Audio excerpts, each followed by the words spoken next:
Амансыздарбы мекендештер, жакшы отурасыздарбы? Бүгүн сиздерге бир кайрылуу, эң сонун бир кайрылуу жасагым келип турат. Анткени ушул өзүбүздүн кыргыздардан, өзүбүздүн карапайым элден чыккан ушул эки журналист баланы колдоп, мен дагы ушуларга кайрылуу жасоону туура чечтим. Эгерде менин подписчиктерим ушул видеону көргөн болсоңуздар, ушул балага катталыңыздар. Бул Улукбек Карыбек уулу, мунун өзүнүн каналы бар, Кылкан деген. Улукбек Карыбек уулу деп издесеңиздер эле табасыздар. Анан Эдирис Исаков, өзүңүздөр да жакшы билсеңиздер керек. Ушул балдар ушул биздин элдин, кыргыз элибиздин келечеги үчүн, ушу биздин өсүп чоңоюп келаткан келечек муундар үчүн дагы, азыркы өзүбүздүн карапайым элдин жашоосу үчүн дагы ушул балдар ушунчалык жан үрөп, коррупция менен күрөшүп келатышат. Ал эми ушуларга өзүбүздүн чоңдор аркылуу ушундай кысым коркутуулар болуп атыптыр.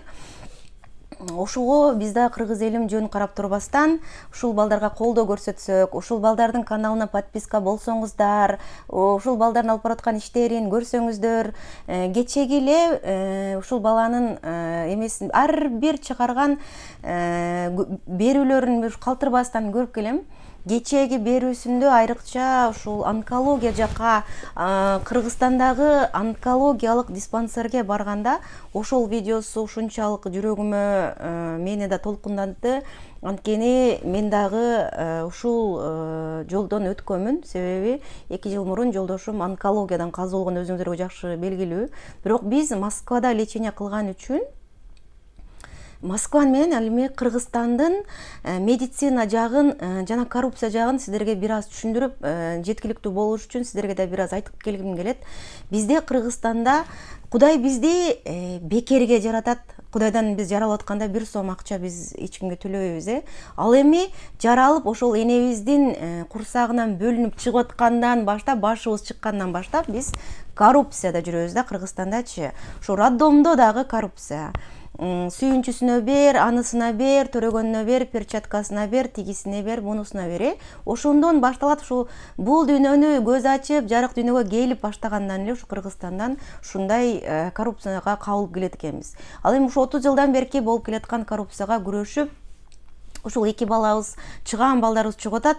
Ушул балдарды биз да колдойлу, биз да карап турбайлы, биз дагы бир жерден көргөн коррупциялар, бирөөнөрдүн кылып аткан, ушундай коррупционерлердин кылып аткан иштерин, жумуштарын көргөн болсок, биз дагы ушул балдарга көрсөтүп, ушул жерге келиңиздер, ушуну тартыңыздар, ушуну элге чыгарып бериңиздер деп коркпостон, эгер бирөө бизден акча сураган болсо, ошол акчаны ушундай акча сурап атат деген ушулга окшогон бардык информацияларды берип бөлүшүп келсеге, бул балдарыбыз сиздердин ошол айткан болуп жаткан иштердин бардыгын телеэкрандарга чыгарып, элдерге жеткизип турушса, ошондо ушул коррупционерлердин эмеси кылган мамилелери, элге кылган мамилелери жоюлабы эле деген жакшы үмүт менен ушул видеону тартканын чечтим.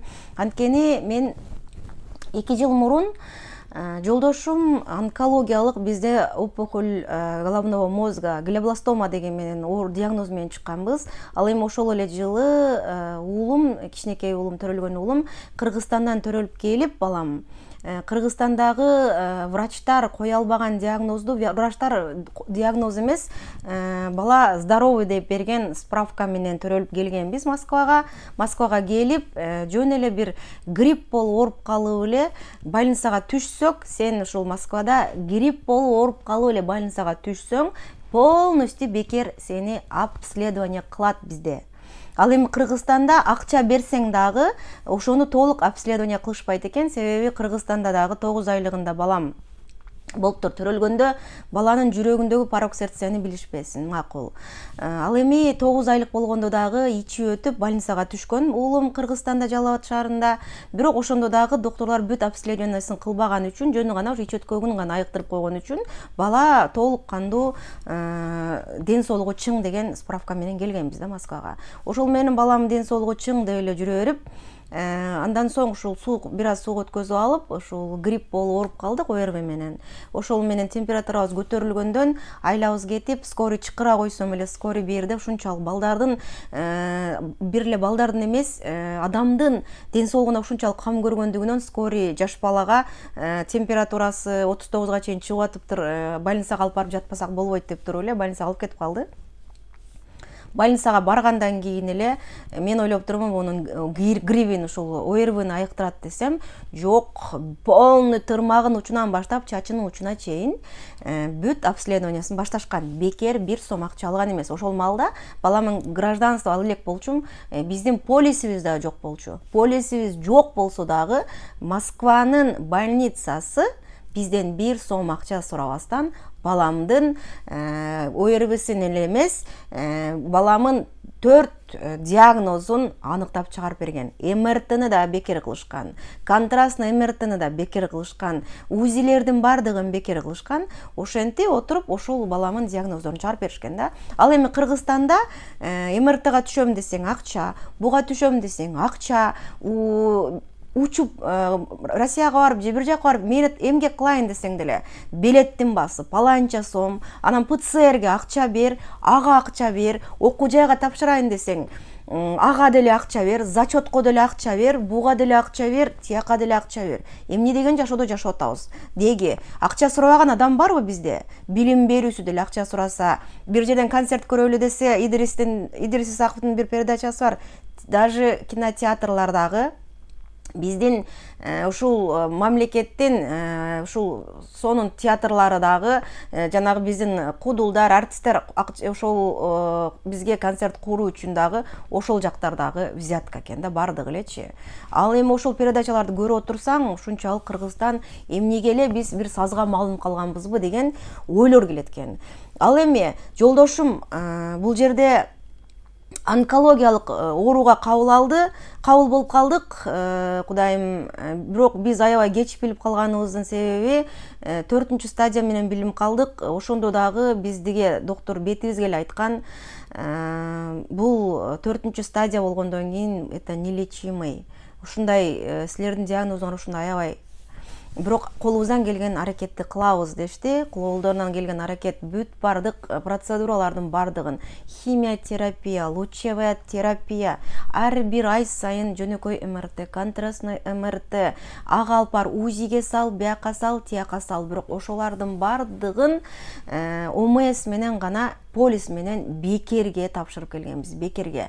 Өздөрүн райондогу биз ушул прикреплен болгон поликлиникаларда буларда паллиативный помощь деген бар. Ошол паллиативный помощь, эгерде адам өзү сам продвигаться эте албаса, баса албаса, ошолордун өздөрүнүн скорый помощь машиналары менен ар күнү ушул лучевая терапия, химиотерапияга өздөрүнүн ушул паллиативный помощь өздөрүнүн машинасы менен, скорый менен ушул больницага ушул процедураларды алыш үчүн ушуларга жардам берип келген да. Ал эми бизде кандай болуп атат? Эми кечеги Улукбек Карбек уулунун ушул онкологиялык диспансерге баргандагы кылган врачтардын мамилеси, болгон ушул оорукчан адамдарга болгон мамилени көргөндө жүрөгүң ооруйт. Өзүңүздөр ойлоп көрсөңүздөр, сага, мисалы үчүн, же мага, же сиздердин ар бириңиздердин бирөөңүздөргө ушундай онкологиялык бир диагноз айтып койгондо адам акчадан мурун биринчи моральный шок болот. Ушунчалык шок болосуң, мен өлүп каламбы деген эле суроо келет. Анан ушул өлүп калбас үчүн, анан биз үчүн бул врачтар Кудайдан да улук көрүнүп келет ошол маалда. Мен туура эле айтып атам, эми Кудайдан улук эч ким жок, бирок ошол маалда сиздерге ушундай, же мага ушундай бир диагноз, коркунучтуу диагноз коюла турган болсо, ошол маалда врачтар бизге бир Кудайдай көрүнөт. Ошол врачтын А дегенине ма деп бергенге даярбыз. Биздин жаныбызды алып калса, биздин ушул оорубузду айыктырып берсе, чынбы? Эми врач билбесе, анан ким билет биздин оорубузду? Тем более онкология деген нерсе, бул рак деген нерсе бизге ушундай катуу кылат. Рак значит сен өлдүң, бүттүң деп. Бирок рактын дагы эгер 1-чи, 2-чи, 3-чү стадиялар болсо, алдын алып айыгып чыгып кеттип бир сонун болуп жүргөн өзүбүздүн жакшы жердештерибиз, жакшы тууган уруктарыбыз бар. Ал эми өтүштүрүп берсек, мен жолдошума окшоп арты кайрылуу болсун, узап кетти. Ошондо мен айтам да, биз рак деген диагнозду укканда ушундай шок болуп калганбыз. Жолдошумга акылдан кетип калды сразу. Акылдан кеткенден кийин биз алып бардык больницага. Ошондо диагноз койду, ал өзүнүн диагнозун деле билген жок. Ал эми анын жанында турган окружающий биз, мен, аялы, тууган уруктары ушунчалык шоковой состоянияга түшкөнбүз. Тем более мындай диагноз болгондо биринчи учурда шок больнойдон дагы жанындагы тегерегиндеги адамдарга аябай катуу тиет. Мен ушул кичинекей уулумун порог сердцесиндагы ушул Москвада 1 сом акча бербестен, 1 сом акча бербестен ушул больницалардан айыгып чыкканбыз, 1 сом акча төлөбөстөн. Ушул жүрөгүнө операция кылып 30 мүнөттүк операция болот дегенде 45 мүнөттүк операциябыз созулуп кетти. Врач айтты, оперирующий врачыбыз, биз ойлодук эле 7 мм деп жүрөктү ачканда 7 мм эмес, андан да чоң чыгып калып, булардын кое турган стенди бир аз кичинелик кылып калып, бир аз ошон үчүн 15 мүнөт операция узарып кетти. Ушунчалык кыйынчылык менен кылдык, бирок операция прошла успешно деп айтты. Ошол сөз үчүн мен ошол врачка конвертке 5000 көтөрүп барсам, ошол врач менден ушунчалык башкача мамиле кабыл алды. Бул эмне, бул взяткабы, эмне үчүн берип атасыңар депчи. Андан кийин мен билип калдым эмне беришти. Ушунчалык ыраазычылык кылып эле, ушунчалык рахмат айткыбыз келсе, ушу бир чоң корзинага ушу фруктовый букет кылып алып барып бердим. Ошону ушунчалык сыйлашат экен, значит сен мага витамин алып келип бердиң депчи. Ал эми биздин ушул ачып турган чөнтөгүбүз даяр, чөнтөккө акча саласың, анан мен сени карайм. Анан акча салбай койсом, ушул мени карабай койсо, диагнозумду туура эмес айтып, же МРТларды жакшы чыгарбай, же мага жакшы леченияга дары-дармектерди жазбай койсо эмне кылам деп коркуп, орукчан адамдар канча акча айтса, ушул акчаны бирөө коррупция кылып атасызбы, же менен эмнеге акча сурап атасыз деп айткандан да коркобуз. Ошон үчүн айыгып чыгып кетейин, акча кетсе кетсин, акча колдон кириле дей беребиз, бирок ал акчаны өзүбүз дагы кандай кездерде пешене тери менен тапканбыз. Жакындарыбыз жардам колун созуп келет, ушул айыгып кетсин, канча акча десе берели, эл чогултат, карапайым элден дагы акча чогултабыз. Канды деле сатып атат. Идирис Исаковдун бир передачасы бар. Канды деле сатып атышат, башканы деле сатып атышат. Деги койчу, эмнеге кандай эле бир туңгуюкка баратабыз. Мисалы үчүн, ушул биздин бийликтегилер, сиздерден ушунчалык суранып кетем. Сизди биздин улуу урматтуу президентибиз Садыр Нуркожоевич Жапаров, сизди эл шайлаганда, ушунчалык эл сизден чоң үмүт менен шайлашкан, сиз ушунчалык бардык элге дагы өзүңүздүн обещанияларыңызды бергенсиз, ошого эл ушунчалык сизден үмүтү чоң. Ошон үчүн мисал сиз шайлангандан кийин, мен Москва шаарында жашаган үчүн, сиз шайлангандан кийин биздин Кыргызстандын абалы оңолот деп аябай чоң үмүттө болгонмун. Ал эми оңолбой аткандыгын ушул балдарыбыздын, ушу эки балабыздын тарткан видеолорунан чыгып атат. Значит, дагы деле коррупция бар экен. Сиз коррупция менен күрөшкөнүңүздүн жыйынтыгы чыгып атабы, чыкпай атканын ушул балдар көрсөтүп берип атат да биздин элгечи. Эми ушул балдарды дагы ушул эл колдоп, ушул бийликке алып келсек. Бирок көпчүлүк дагы чыган жигиттерибиз чыгып атат дагы, бийликке келгенден кийин эле баягылар исчез болуп эле жок болуп кетип атат да. Эмне айыл жерде ушунчалык бир заразный коррупция деген бир ушунчалык бир жугуш оору барбы ошол ак үйдүн ичинде? Мен ушул суроону бергим келет. Эмне үчүн биздин сонун жигиттерибиз келип туруп, жакшы убадаларды берип туруп эле ушул ак үйдүн эшигин аттагандан кийин эле такыр эле сүйлөй албай эле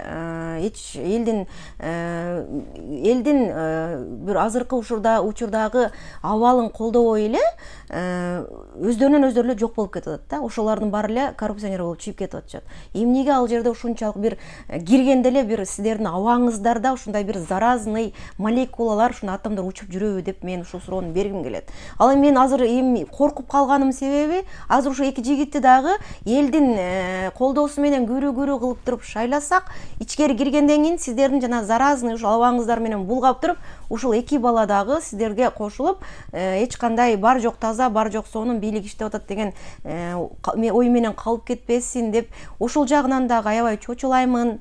Ошон үчүн калайык журт барыңыздардан суранып кетем. Ушул балдарга подписка болуңуздар, группаларга таратыңыздар ушул балдардын. Эгер тааныбай, билбей жүргөн өзүбүздүн жердештер болсо, ушул балдардын каналдарына кирип, ушул балдардан чыгарып жаткан видеолорун менен таанышып, кылып жүргүзүп аткан иштери менен таанышсаңыздар. Мен ошон үчүн гана мындай эле мисал келтирип айтып кетип атам. Кыргызстанда медицинадабы, окуу жайга барасыңбы, башка бир мекемеге барасыңбы, кандай кандайдыр бир документ бүтүрөсүңбү, метрик аласыңбы, ЗАГСка барасың, паспорт аласыңбы же учасыңбы, бардык жерде эле акча сурап эле ушу акчага эле келип эле акча эле дей беришет. Эмне үчүн элдин көйгөйүн эч ким ойлобойт. Ал эми Москвада андай эмес. Акча эле дейт, эч ким сенден акча сурайт. МФЦга бар бир документ тапшырам десең сенден бир сом акча сурабайт. Даже ар бир жерлерге ушу принтерлерди коюп койгон, ушул документтерди ксерокопиядан чыгарып алыш дагы бекер элдер үчүн ушундай коюп койгон. Төрөлгөн балдардын пособияларын эле айтсаңыздар, төрөлгөн бала ата энеге эч кандай оорчулук келтирбейт бу жерде. Төрөлгөн бала бу жерде өзүнүн пособиясы менен өздөрүн эле багат бу жерде. Медицинасы бекер. Собянин болсо төрөлгөндө месяга 20 000 акчалай аласыңбы, подаркалай аласыңбы, деги эмне кыласың, сертификаттар. Бу жерде ЗАГСка үйлөнүүгө, ЗАГСка турсаң, участок алыш үчүн 200 канча миңдик сертификаттары бар. Балдардын болсо материнский капиталдары бар. Ушул балдарга үй алыш үчүн же чоң окууга эртеңки келечегине жумшаш үчүн 500 000ден жогору материнский капитал дегендер бар. Бул жерде дагы Кыргызстандыкындай сүйүнчү пул дегендер бар. Разовый деп айтылат. Алар 19 000дин тегерегинде турат. Ал эми ар бир балага 1,5 жашка чейин канчалык сонун 20 000ден жогорку пособиялар алынат бу жерде. 1,5 жаштан 3 жашка чейинки пособиялар, путинский пособия дегендер бар. Ал пособиялардын өзү эле 25 000ге чейин алынат. Бала 3 жашка чыккачаңды. Мен ошондой пособияларды алып келгенмин. Балам 3 жашка чыккандан эми азыр балам 4 жашка чыгып калды. 7 жашка чейинки пособияны алып атамын. Как мать одиночка болуп алып атканым үчүн азыркы кезде 17 000 пособия ушул балага алам. Бул балам өзүн өзү каржылайт.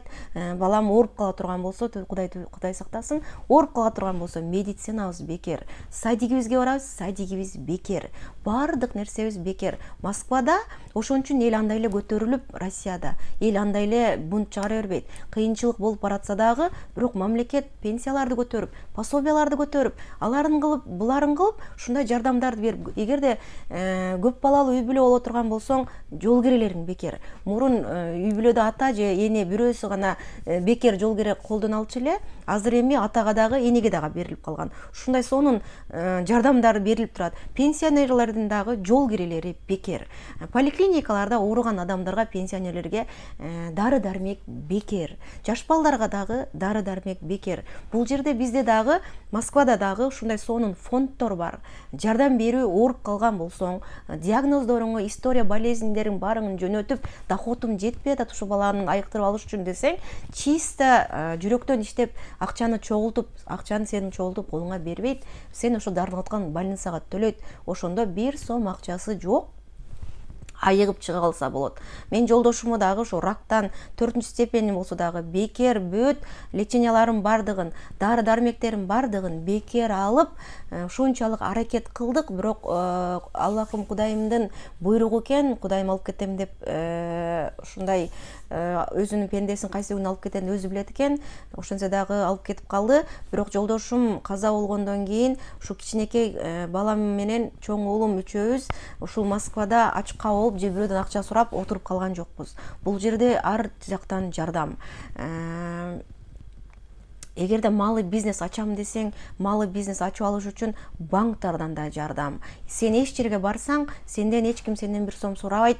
Муну чөнтөккө салып койсоң, мен ушул ишиңди бүтүрүп берем дегендер бар, бирок алар дагы ушунчалык этияттык менен. Ал эми карапайым калк үчүн бардык шарттар бар, ыңгайлуу шарттардын бардыгы элдерге каралган. Закондо Путин бир законду айттыбы, ошол закон ошол сааттан баштап иштеп баштайт. Эмне үчүн биздин президенттердин, биздин жогорку кеңештеги отурган депутаттардын чыгарган закондору бизде 1 саат эмес 1 жыл, 10 жыл, 20 жылда деле ошол закондор иштебейт. Эмне үчүн иштебейт? Ошон үчүн ушул жакка да көңүл бурсаңыздар, ушул балдарды да колдойлу кыргыз элим. Ушул колдоо иретинде гана сиздерге ушул видеону тартууну чечтим. Эгерде чындыгы Кыргызстан оңололу десек, ушундай кризистен, ушундай кыйынчылык замандан чыгып кетели десек, ушул балдарыбызды колдойлу. Ар бирибиз коомду оңдош үчүн коомду оңдоо үй бүлөдөн башталат. Ар бирибиз үй бүлөдө өзүбүздү оңдойлу. Эгерде биз таза болсок, коом дагы таза болот. Ошон үчүн ар кимибиз карапайым калк биз да өзүбүздү оңдойлу. Ал эми биздин бийликтегилер сиздерден ушунчалык элдин үмүтү чоң болгондугу үчүн сиздер дагы ушул элдин камын ойлосоңуздар, ушунчалык сиздерден суранып кетет элем. Мен эми Россиянын да жаранымын, Кыргызстандын дагы жаранымын. Азыр мисалы үчүн эки ойдо турам да. Кыргызстан оңолбосо, Кыргызстанга барып жашап, ошол жактан калган тиричилигибизди өткөзгөндүн кажети барбы, жокпу деп. Бир эле бул ой менде эмес. Канчалаган биздин кыргыз жарандарыбыз Россиянын жарандыгын алган жарандарыбыз аябай көп. Американын жарандыгын алган, Кореянын жарандыгын койчу деги койчу. Ошолордун бардыгы ушул аркабызды карабастан Кыргызстандан жарандыгыбыздан отказ кылып чыгып кетишибиз керекпи? Ушул суроого жооп берип койсоңуздар. Өзүбүз деле бир 6 миллиондук аз элбиз. Ошентип ар жагыбыз талаага кетип калсак, башка жактын, башка мамлекеттин жарандыгын алып кетип калсак, Кыргызстанда ким калат? Эртең биз жактан, бул жактан Тажикстан карап турат, бул жактан Кытай карап турат, бул жактан Казакстан, туш тарабыбыздан карап турат. Бир эле удар менен биздин Кыргызстан жок болуп кетүү коркунучунда турат. Ошон үчүн алдын ала бардыгыбыз өзүбүздү оңдоп, биз дагы бир күчтүү, экономикасы күчтүү бай мамлекеттердин катарына кирсек, биздин дагы ушул мамлекетибиз өсүп гүлдөсө, ушул биздин Кыргызстанда жашап патриот болуп жүргөн өзүбүздүн кыргызстандык жердештердин ушул патриот болгон мамлекетибизди сактап калсак, ушул кайрылуу иретинде гана ушул видеону тартууну туура чечтим. Эгерде катуу сүйлөп, туура эмес сүйлөп койсом, алдын ала кечирим сурайм. Эч качан саясатка кийлигишпейм. Саясат мен үчүн бул аябай чоң бир актуалдуу тема деп ойлочу элем. Эми азыр ушул эки баланын тарткан видеолорун көрүп алып, ушул коррупцияларды айтып атса, чыдап отура албайсың. Ошондуктан ушул видеону тартууну чечтим. Карапайым калк, өзүбүздүн жердештер бардыгыбыз ушул балдарды колдойлу, ушул балдарга жардам берели, подписка кылып, менин каналыма да жазылыңыздар, подписка болуп, бүт WhatsApp'тарга таркатып, ушул эки баланын да каналына жазылып коюңуздар. Ошондо бардыгыбыз ушул бакубат жашоодо жашаганга аракет кылайлы. Бардыгыңыздарга ден соолук болсун, узун өмүр болсун. Эми ошондо дагы коомубузду оңдойлу. Ушунчалык бир гүлдөп өскөн Кыргызстан өзү дагы бейиштин төрү деп айтып жүрөбүз. Эң сонун природабыз, эң сонун абабыз таза, суубуз таза, топурагыбыз алтын. Ушул өзүбүздүн эң жакшы болгон Кыргызстаныбызды, бейиштин төрүн жакшы кылып сактап, бизден чоңоюп келаткан, ушул бизден калып аткан мурас кылып балдарыбызга өткөзүп берсек, мамлекетти, коомду тазалап, элди тазалап, ошон үчүн коррупцияны жок кылайлы. Коррупция үчүн бардыгыбыз күрөшөлү. Барыңыздарга аманчылык каалайм. Саламатта калыңыздар анда.